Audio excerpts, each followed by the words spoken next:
La situation ne cesse de s'aggraver encore une fois de plus du côté de Goma. Au départ, c'était une affaire du M23 contre l'État congolais. Aujourd'hui, amplifiée par l'aide du Rwanda, entre guillemets, à ses forces mercenaires, ces derniers ont donc décidé d'attaquer la ville de Goma pour le prendre en otage, comme nous le savons tous.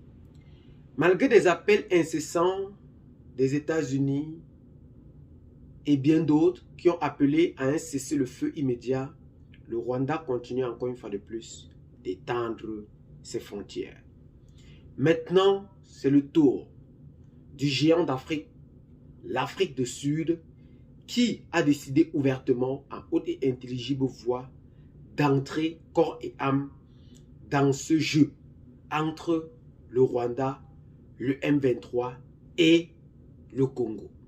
Il a donc donné aujourd'hui un très grand ultimatum dont vous devez comprendre sérieusement et attentivement dans cette vidéo. Qu'est-ce qui se passe? Le président sud-africain Cyril Ramaphosa a annoncé que toute attaque de l'armée rwandaise contre le contingent sud-africain qui est censé défendre les forces de la communauté de développement de l'Afrique australe constitue pure et simplement une déclaration de guerre, a annoncé la ministre de la Défense et des Anciens Combattants, Angelina Motega, lors d'une réunion gouvernementale. Ce qui vient en effet changer sans nul doute la donne entre cette guerre entre guillemets qui sévit entre le Congo, le Rwanda et le M23. Le site Time Life sud-africain a dit les propos exacts d'Angelina Motega qui, je cite, « Si vous voulez tirer, nous devons prendre cela comme une déclaration de guerre et nous devons répliquer pour protéger notre peuple », a-t-elle martelé. L'Afrique du Sud a bel et bien aussi accusé les forces armées rwandaises d'être la cause de la mort de 13 soldats sud-africains près de la ville de Goma.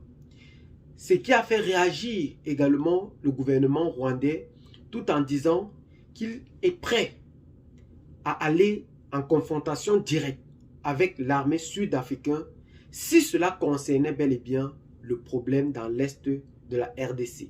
Et a même continué tout en disant ou en considérant l'armée sud-africaine comme belligérante.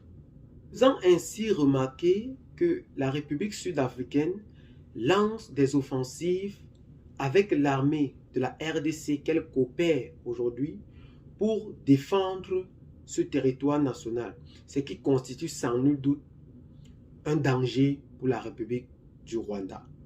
Le chef des rebelles de mars 2023 affirme bel et bien que ses forces sont entrées à Goma le 26 janvier 2025 et que la ville de Goma est tombée le 29 janvier du même mois, de la même année.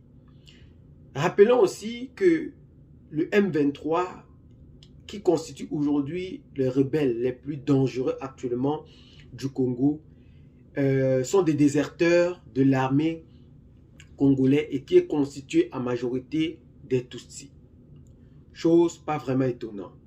Mais pour réellement appeler ses concitoyens ou à vouloir calmer la situation, le président congolais a fait une petite déclaration dont nous aimerions attirer votre attention là-dessus. Écoutez avec moi. L'agression barbare nous imposée et jette une ombre sur les manifestations pacifiques de soutien à nos vaillantes forces armées qui luttent avec courage et abnégation pour défendre notre souveraineté. Notre engagement doit rester ferme et discipliné. Nous gagnerons cette guerre par notre unité, notre courage et notre sens de responsabilité et non par la violence aveugle et par l'anarchie. Cette victoire ne sera possible que si chaque Congolais, où qu'il soit, prend toute la mesure du combat qui est le nôtre.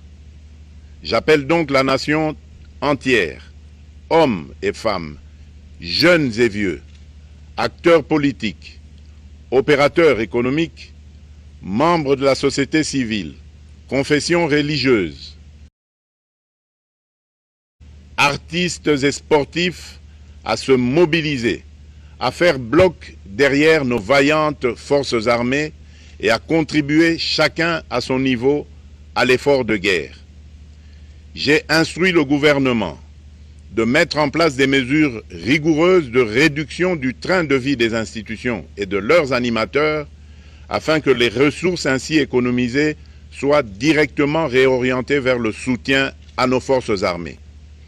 Dans cet effort national, j'en appelle également à la responsabilité du secteur privé, qui est invité à contribuer activement à cette cause commune. Nos soldats se battent avec héroïsme pour la défense de notre intégrité territoriale et de notre souveraineté. Le président congolais, fatigué de ces hostilités, appelle ainsi toute sa jeunesse à prendre plus en considération cette guerre qui a fait tomber la capitale Goma aujourd'hui. En les appelant donc, il considère bel et bien que c'est une déclaration de guerre directe que le Rwanda, avec un soutien au M23, vient de faire à l'armée congolaise. Chose aujourd'hui que condamne fortement la communauté internationale, les États-Unis d'Amérique, la Chine, l'Afrique du Sud et bel et bien d'autres grandes puissances qui aujourd'hui déploient en haute et intelligible voix le soutien massif du Rwanda au M23. Eh bien les amis, c'est la situation actuelle qui prévaut du côté de l'Afrique de l'Ouest aujourd'hui. Qu'est-ce que vous en pensez personnellement? Laissez vos commentaires. Abonnez-vous à la chaîne si ce n'est pas encore fait. Partagez massivement la vidéo avec les amis si vous l'avez trouvée intéressante. Et à très bientôt pour de nouvelles vidéos. Ciao, bye bye.